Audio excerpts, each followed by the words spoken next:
On the night of May 31st, 2003, 37-year-old Sandee Rozzo stood behind the bar at the Green Iguana Bar and Grill, not far from the beach in Rocky Point, Florida. The summer crowds had already started arriving in waves to the area, and so the place that night was totally packed. Music was blaring, people were dancing and shouting, and the line at the bar just kept getting longer. Sandee saw a man wave her down, so she walked over to him, she leaned across the bar so she could hear his order over the music, and then she smiled. And Sandee's smile showed off her perfect teeth that seemed even whiter than they really were because of her very bronze-tanned skin. She also had long hair with blonde highlights and the body of someone who worked out all the time. And when she was younger, Sandee had worked as a fitness model, and she still had dreams of becoming a movie star someday.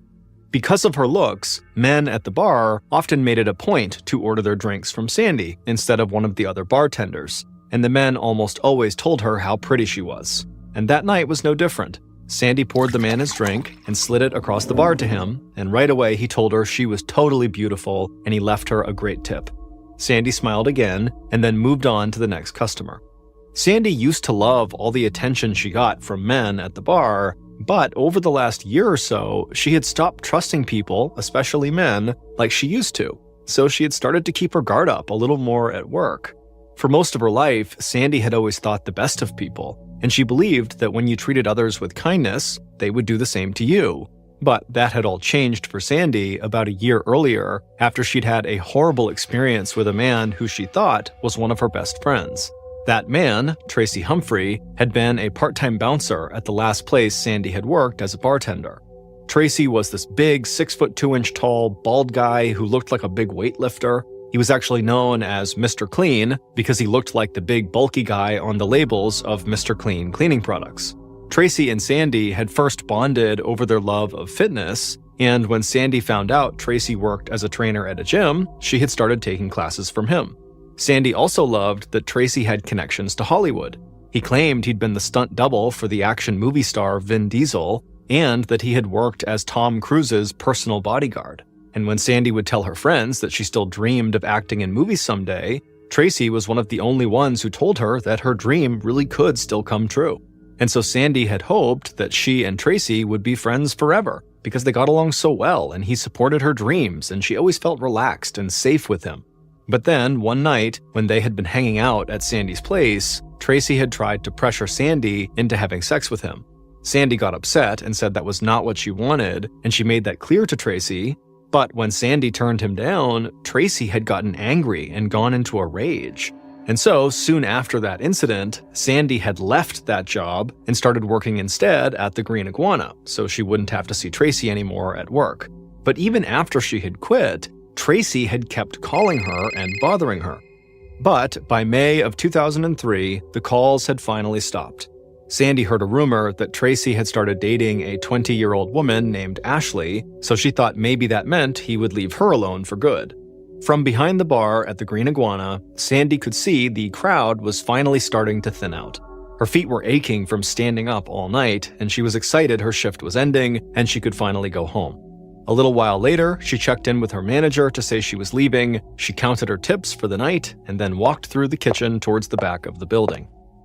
While Sandee was getting ready to leave, people outside were making their way from one bar to the next, and music was pumping from dance clubs and from parties all across the beach nearby. But a short, bearded man wearing baggy jeans, a sweatshirt, and a baseball cap blocked out all that noise and walked straight down the sidewalk in front of the Green Iguana. The bearded man pushed his way through a crowd of people and then headed around the building to the large parking lot in back. Once the bearded man got to the parking lot, he climbed into his Volkswagen Beetle car and closed the door. Then he leaned over to the back seat and grabbed a rifle that he'd stashed there. Then the bearded man picked up a pair of old jeans on the passenger seat and slid the barrel of the rifle through one of the pant legs to conceal the barrel when he raised the gun. The bearded man lowered the passenger side window, stretched across the car, and propped the now concealed barrel of the rifle on the open window, and then watched patiently at the back door of the Green Iguana. It was hot in the car and he could feel sweat dripping down his forehead from under his hat, but he just kept on focusing on that back door. Then finally, Sandee, who had just finished her shift, came out the back door. As soon as the bearded man saw her, he raised his rifle up and aimed it right at her and fired. The bearded man heard glass break and he saw Sandee look around wildly around the parking lot. The bearded man was confused for a second, but then he realized he hadn't hit Sandee. He had missed. He'd shot the side mirror on his own car. The bearded man panicked and looked around to see if anyone had seen him. Then he tossed the rifle into the back seat, started up his car, and sped off. Back in the parking lot, Sandee got into her black BMW convertible like nothing had happened. She'd heard the glass break, and she'd heard the shot most likely, and the car speeding off, but she just kind of figured that maybe some drunk guy had smashed a bottle somewhere and then driven away. She didn't realize she had been shot at. So, inside of her car, Sandee started the engine, pulled out of the parking lot, and headed home. And after about a 25-minute drive, Sandee arrived in her quiet, well-lit neighborhood and pulled up to the 2-story townhouse she shared with her friend, Tony Ponycall. Then she parked her car in the garage and went inside. Tony got home not too long after her, and they both stayed up for a bit talking, and then eventually Sandee went up to bed and fell asleep, not realizing that earlier that night, someone had tried to kill her. The following month, Sandee spent most of her time at work or hanging out with her friends, and she was having fun and making good money, and she felt like her life was moving in a really positive direction. But as good as things were going for her, she'd started to worry a little bit about Tony, the man she lived with. It had become clear to Sandee that Tony was in love with her, and he wanted to be more than just roommates. And Sandee admitted to some of her friends that she kind of liked Tony too. He was sweet, he worked hard, and he treated Sandee like a queen. And the two of them had even gone on a few dates. But after what had happened to Sandee with Tracy, she still wasn't ready to fully trust anyone. And so Sandee had told Tony that she didn't want to have a serious relationship with him and that they were great as friends and roommates, but they should both be able to date whoever else they wanted. Tony said he understood, but there were still times he acted like they were a couple, and that concerned Sandee. On July 5th, over a month after the secret failed shooting in the parking lot, Tony and Sandee hung out for a little while at their townhouse before Sandee left for work. And when she left, Tony told her to have a great day and everything seemed good between them. And Sandee hoped Tony was finally okay with just being friends and roommates again. And when Sandee got to work, any thoughts about Tony quickly disappeared because the bar was so crowded that all she could think about was the next drink she had to make. July 4th weekend at the bar made other summer weekends look tame in comparison. And Sandee could feel her legs burning and her back aching as she made her way up and down the bar pouring drinks for what seemed like a never-ending line of customers. But even though she was tired and busy, she was still in a great mood because everyone was making a lot of money that night and all of the customers seemed like they were really having a great time. And then, after working non-stop for hours, Sandee's shift ended at about 10:30 p.m. So she counted up her tips, she said goodnight to everybody, walked through the kitchen, out the back door, and into the parking lot. And when Sandee stepped outside, she immediately heard a loud bang! And right away, Sandee was startled, but then she looked up and saw it was just fireworks exploding over the beach. Sandee smiled, climbed into her car, and headed home. And a little after 11 p.m. that night, Sandee pulled onto her street that was lined with small homes and townhouses just like hers, and she noticed how quiet everything was. She figured everybody must still be out, or they must have gone to bed early after partying the day before on July 4th.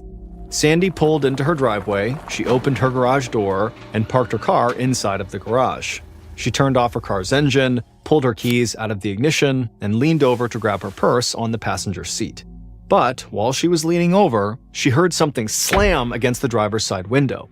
Sandee turned to see what had made the noise, and a look of fear came across her face. Then Sandee screamed, raised her feet up, and began kicking the driver's side door over and over and over. A few minutes after Sandee had gotten home, her roommate, Tony, flipped on the light in their kitchen. Tony was tan with short brown hair, and he was only wearing boxer shorts. He'd expected Sandee to stay out late that night, so he'd gone up to bed. But when he heard something going on in their garage, he headed back downstairs to see if Sandee had gotten home. So Tony walked across their kitchen and opened the door that led out to the garage, and he saw Sandee's black BMW parked right there. But he didn't see Sandee in the car. Tony shouted her name in case maybe she was outside out front of their property, but she didn't yell back. So Tony took a few steps into the garage towards Sandee's car. Then he leaned forward and looked in through the passenger side window, and right away his breath caught in his chest. In the car, Tony saw Sandee lying slumped over the center console. and her car seats were covered in blood. Immediately, Tony ran around to the driver's side of the car, and as he did, he felt glass pierce his bare feet, and he saw the driver's side window was shattered. Tony shook off the pain in his feet, he opened the door and climbed inside. He pulled Sandee into his arms and tried to talk to her, but she was unresponsive. Then Tony reached into Sandee's jean pocket, grabbed her cell phone, and dialed 911. The emergency operator picked up, and right away, a look of complete calm suddenly came across Tony's face. And when the operator asked him what was wrong, Tony said in a slow, steady voice that his girlfriend was bleeding in her car and he couldn't wake her up. At about 11:30 p.m., 15 minutes after Tony had made that 911 call, Detective Scott Golcheski of the Pinellas Park Police Department was sitting on the couch at his house when his cell phone rang. Ski, as everybody called Detective Golcheski, had spent a relaxing weekend celebrating the 4th of July. But as soon as he heard his phone ring late at night, he knew his relaxing weekend had just come to an end. Ski answered the phone and had a quick conversation with his boss, and a few minutes later, he was on the road heading to Sandee's townhouse. As Ski drove through the neighborhood and turned onto Sandee Street, he was a little surprised this was the call he'd gotten. On a holiday weekend, his first thought had been that maybe something had happened in the part of town where a bunch of people were drinking at the clubs and bars. But when he parked in front of Sandee's townhouse on her quiet street, he figured he was most likely dealing with a domestic dispute that had turned violent. Ski stepped out of his car and walked up Sandee's driveway. He was in his late 30s, and he was average height with broad shoulders and short brown hair.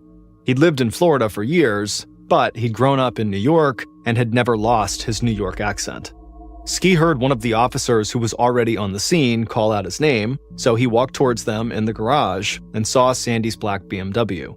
Glass from the shattered driver's side window was all over the ground, and Ski saw bloody prints from someone's bare feet. And when he looked in the car, he saw the seats and floorboards were spattered with blood. The officer who had called him over told Ski that a woman in her 30s, Sandee Rozzo, had been shot in her car. The victim had been rushed to the hospital, but she had been pronounced dead not long after her arrival. Ski asked who had called 911, and the officer said Sandee's boyfriend. And he also said a cop at the hospital told him that the boyfriend had followed the ambulance to the hospital in his own car before police had arrived at the townhouse. Ski made a mental note of that. There was nothing strange about a boyfriend rushing off to the hospital where his girlfriend had been shot, but police must have been very close behind the ambulance, and so he wondered if maybe the boyfriend had wanted to get away before having to face the cops. Then, a ballistics expert on the scene walked over to Ski and pointed out where they had found multiple shell casings in the car and in the garage. And Ski realized that whoever had shot Sandee made little or no effort to cover their tracks. And Ski thought that could indicate one of two things. Someone had either seen the shooter in the act, and so the shooter had panicked and ran, or the shooter had very little experience with firearms and didn't understand all the evidence a gun could leave behind. Ski wanted to test out his first theory and see if anyone had caught the shooter in the act, so he and a few other officers started going door to door in the neighborhood to ask questions. But Sandee's neighbors had either been out when the attack took place, or they had already gone to bed, and so nobody had heard or seen a thing. So after canvassing the neighborhood, Ski went back to Sandee's townhouse. He and the other officers had already been in there for hours, but he told himself he wasn't going to sleep until he was sure they had found every piece of evidence possible at the crime scene.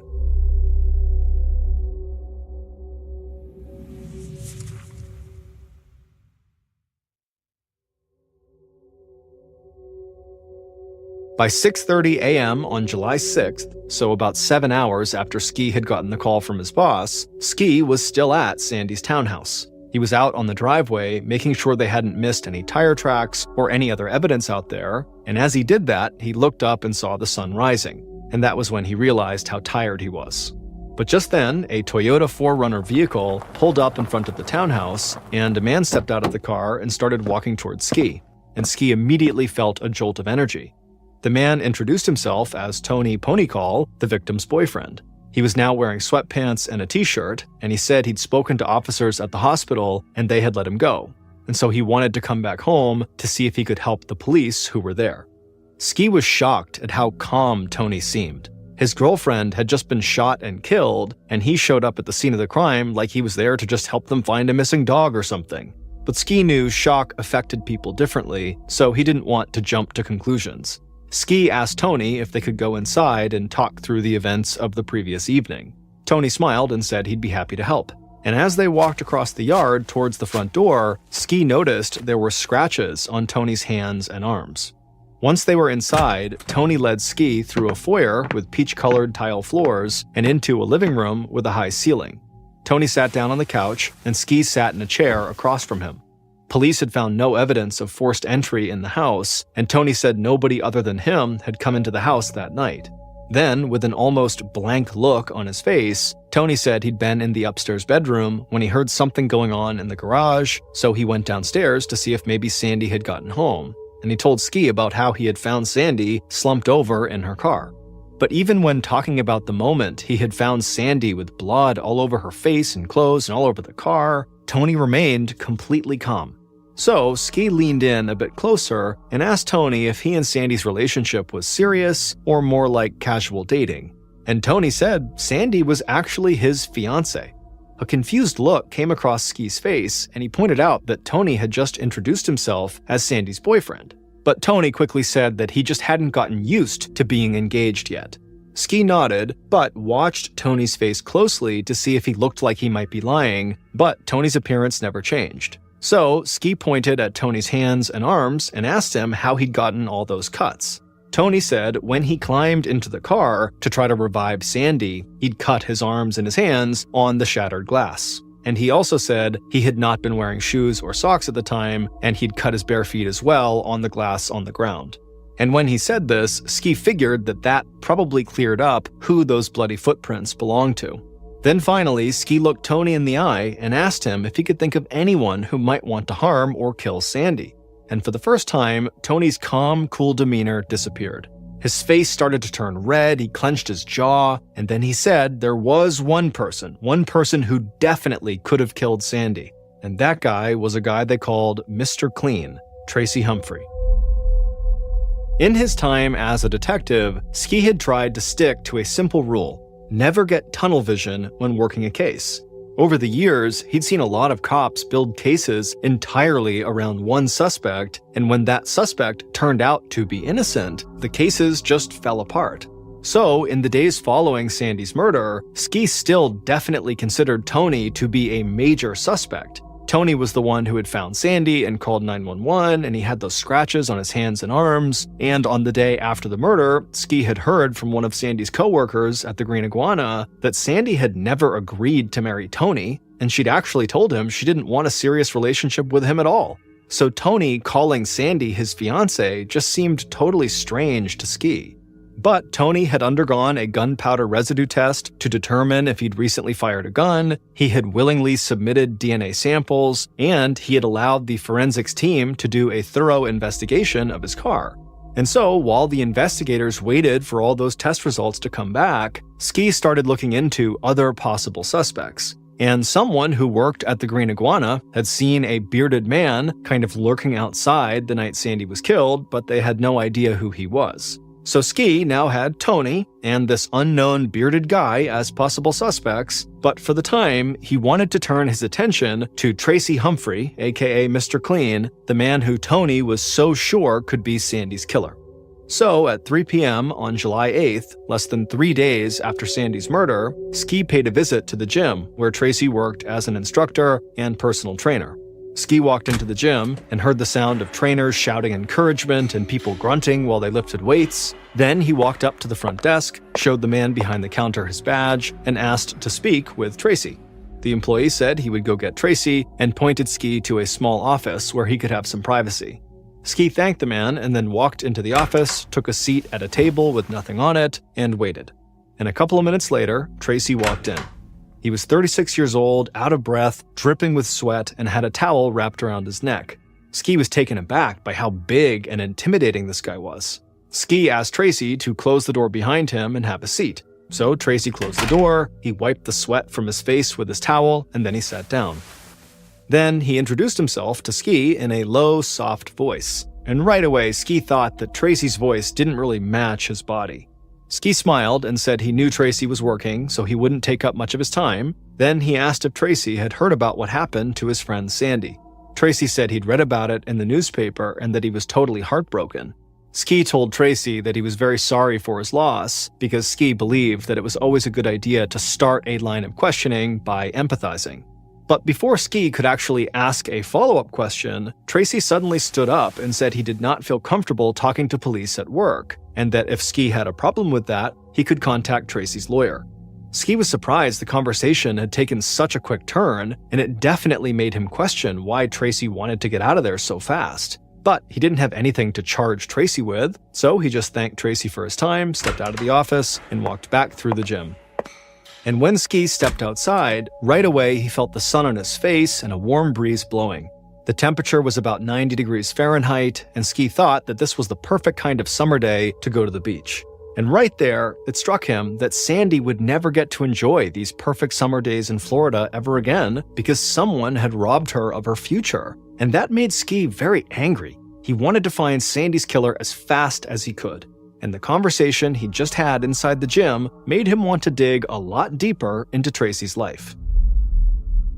Over the following week, Ski and the investigative team returned to Sandee's townhouse multiple times to see if any new evidence had emerged. And they also followed up with Sandee's coworkers to see if they remembered something from the night of Sandee's murder that they might have overlooked the first time they were interviewed. But nothing new surfaced. So during that time, Ski also did something that some other detectives might not have done. Ski's father had been a fireman, and so Ski had always admired firefighters and had close relationships with a lot of them in the area. And so he reached out to friends at different local fire departments, filled them in on the Sandee Rozzo case, and asked them to please let him know if they had anything that might help him find Sandee's killer and bring them to justice. Ski didn't know if anything would come of asking these firemen for help, but it just made sense to him to use all the resources at his disposal.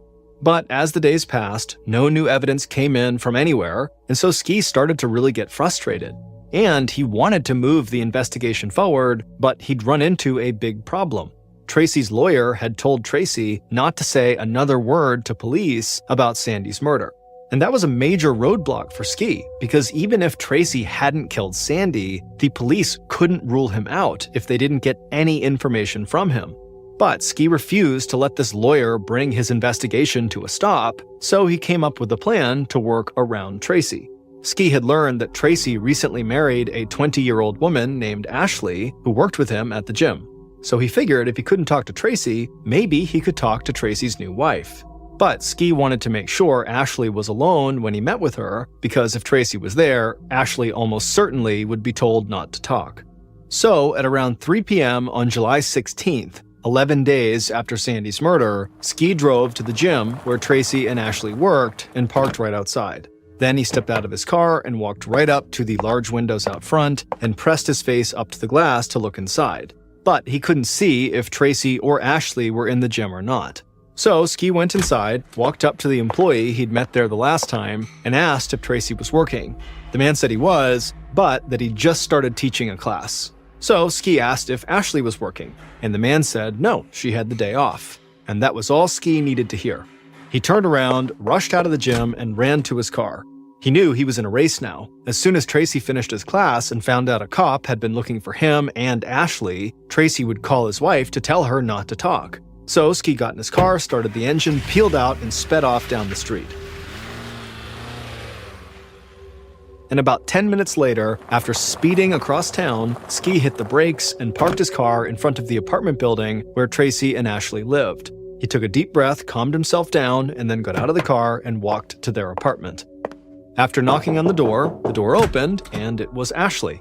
Ashley was pretty with long brown curly hair and big eyes, and she was wearing shorts and a t-shirt. Ski showed her his badge and asked if he could come inside and talk for a bit. Ashley shifted back and forth on her feet, and she had a nervous look on her face, but she said okay. Ashley closed the door behind them and then led Ski to their living room. Ashley walked around a wooden coffee table and sat down on the couch, and Ski took a seat in a nearby chair. Once they were seated, Ski asked her how long she'd been married to Tracy, and Ashley said they'd actually just gotten married on July 4th at the gym where they worked. Ski smiled and said it must have been nice to have a wedding on a holiday with fireworks going off all night.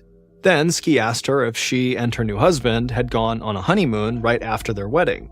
But Ashley laughed and said the following night, July 5th, they just rented some movies, ordered pizza, and just hung out on the couch. Ashley shifted her position on the couch and asked what this was all about. But Ski just kept on smiling and asked where they had rented the movies and gotten pizza from. And Ashley gave him the name of the video store and the pizza place. Then Ashley's cell phone, which was sitting on the coffee table, started to ring.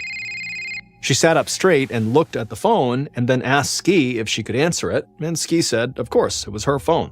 So Ashley grabbed the phone, walked into the kitchen, and answered the call.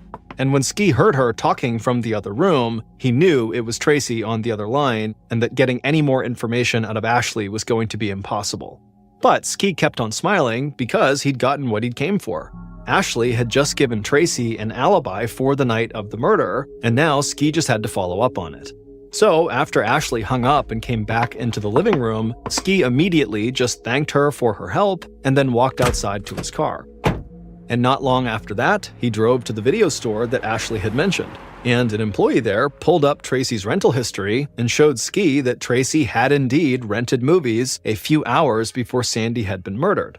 After that, Ski drove to the pizza place that Ashley said they'd ordered from, and one of the pizza delivery drivers there pulled up their records on their computer, and the records showed that Tracy had ordered pizza less than an hour before Sandee's murder. And then the delivery driver told Ski that he remembered delivering that pizza to a tall, big, bald guy a little after 11 p.m. on July 5th, almost the exact time Sandee had been killed. Ski thanked the pizza delivery guy and then went back outside, got into his car, and headed for the police station. And as he drove, he felt like even though this was great information, it was like he had hit a big dead end. Tracy's simple alibi, that he was at home eating pizza, looked like it was the truth. And so Ski wondered if maybe he needed to take his focus off of Tracy for a while and turn it back to Sandee's roommate, Tony. But then, on the following day, Ski got a call from one of the people he'd spoken to at the Tampa Fire Department, and they said they'd found something in an arson case of theirs that they thought might be connected to Sandee's murder. And what the fire department told Ski would put his investigation right back on track, and it would lead him directly to the bearded man who had tried to shoot Sandee in the Green Iguana parking lot. Based on the report that Ski received from the fire department, evidence found at the crime scene, and information gathered throughout the investigation, here is a reconstruction of what police believe happened to Sandee on July 5th, 2003.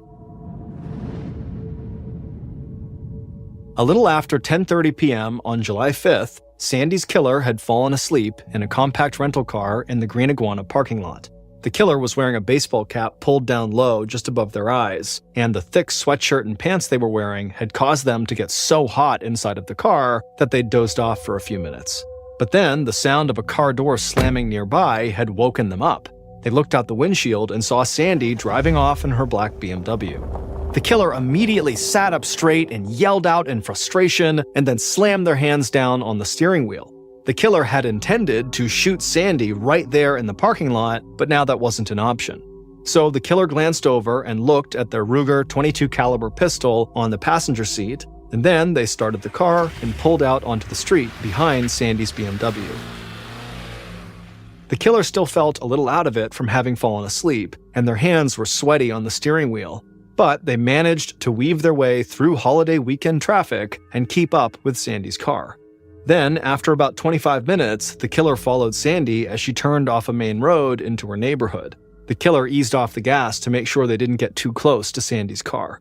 The killer saw Sandee pull into her driveway, open the garage door, and park her BMW inside of the garage. So the killer pulled the rental car right up to the curb in front of Sandee's townhouse. Then, with their heart pounding in anticipation, the killer wiped the sweat from their eyes, they grabbed the pistol off the passenger seat, opened the car door, and ran up the driveway into the garage.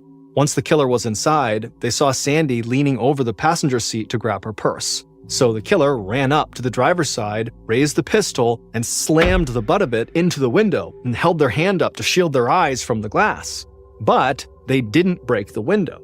Instead, the killer looked down and saw the glass intact, and inside the vehicle, Sandee had heard the sound, whipped herself around, and was looking up at them with a look of fear and confusion on her face. Then Sandee began screaming and she raised her foot and began kicking the driver's side door over and over again, trying to open it to maybe slam into the killer. But the door didn't open and Sandee just kept on kicking. Meanwhile, the killer could feel every muscle in their body start to tense up, and more sweat dripped down their face and neck, and their chests started to feel tight. And in a panic, the killer just raised their gun right up to the window and fired into the car. The window shattered and glass flew at the killer, but they kept on firing over and over again until they had unloaded all 8 rounds into the car. Inside the BMW, Sandee was bleeding from her torso, her foot, her head. Blood covered her face and clothes and was spattered on the car seats and floorboards. She was choking, her vision was fading, and she was struggling to breathe. Then everything went black, and Sandee slumped over the center console.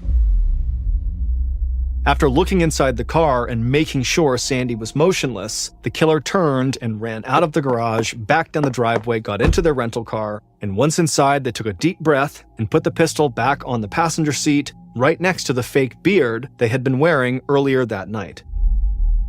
It would turn out the short, bearded man who had failed to kill Sandee in May when they had fired at her coming out of the bar and missed, and then had successfully killed Sandee on July 5th, was really a woman in disguise. It was Ashley Humphrey, Tracy's new wife. And on both occasions, Ashley had disguised herself as a man by wearing baggy jeans, a big sweatshirt, a baseball cap pulled down low, and a cheap fake beard. And she had made a point to be seen looking like a man by other people outside the Green Iguana, which is why she was kind of lurking around. She wanted to be seen. But on the night of the actual murder, Ashley, who had been wearing the beard, had been sweating so much that she had removed it when she'd actually gone inside the garage to kill Sandee. And it was the call from the Tampa Fire Department that actually led Ski back to Ashley almost right after he had thought about moving on from her and her husband. On the night of Ashley's failed murder attempt on Sandee back in May, she had accidentally shot her own car's side mirror, and Ashley had worried that the bullet hole in her mirror would eventually attract police attention. So, in a total panic, Ashley had driven her Volkswagen Beetle with the shot-up side view mirror to a vacant lot and then set it on fire. And when the fire department investigated what they believed was a case of arson, they had traced the burned Volkswagen back to Ashley. And then, when they had talked to Ski about this, they realized that Ashley was in a relationship with Tracy Humphrey, who was one of Ski's major suspects. And so, Ashley was ultimately arrested, and she confessed to killing Sandee. But the case didn't end there. Leading up to Ashley's trial, she cooperated with police, and she said Tracy had threatened her with violence in order to force her to murder Sandee. And she said Tracy had even made her marry him the night before the murder because spouses cannot be forced to testify against each other in court. And it would turn out that Tracy had a clear motive for wanting to kill Sandee, because the fight he had had with Sandee when she refused to have sex with him had actually been far worse than most of Sandee's friends knew. On that night, after Tracy had flown into a rage, he had beaten Sandee and raped her. And eventually, Sandee had filed charges against Tracy, and his trial was set to start in August of 2003. So he had gotten Ashley to kill Sandee so the state wouldn't have a witness to prove the allegations against him, and the trial would just go away. Despite Tony Ponycall's odd decision to call Sandee his girlfriend and then also his fiancée when talking to police, along with his weirdly calm behavior in the immediate aftermath of Sandee's murder, he was not actually in any way connected to her death. Ashley was convicted of second-degree murder and sentenced to 25 years in prison and is scheduled for release in 2028. As for Tracy, in the lead-up to his murder trial, several women stepped forward and shared their own stories about how he had also abused them. Tracy was ultimately convicted of murder and sentenced to life in prison.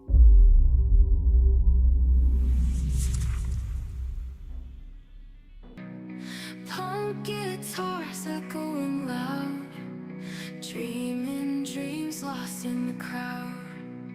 Days of youth will never get back, chasing echo trails in the trap.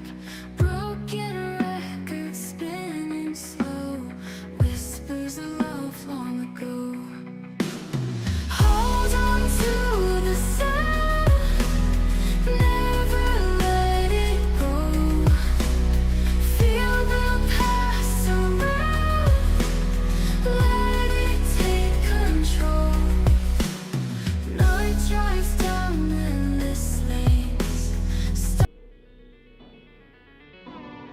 Thank you for listening to the Mr. Ballin podcast. If you enjoyed today's story, be sure to check out our YouTube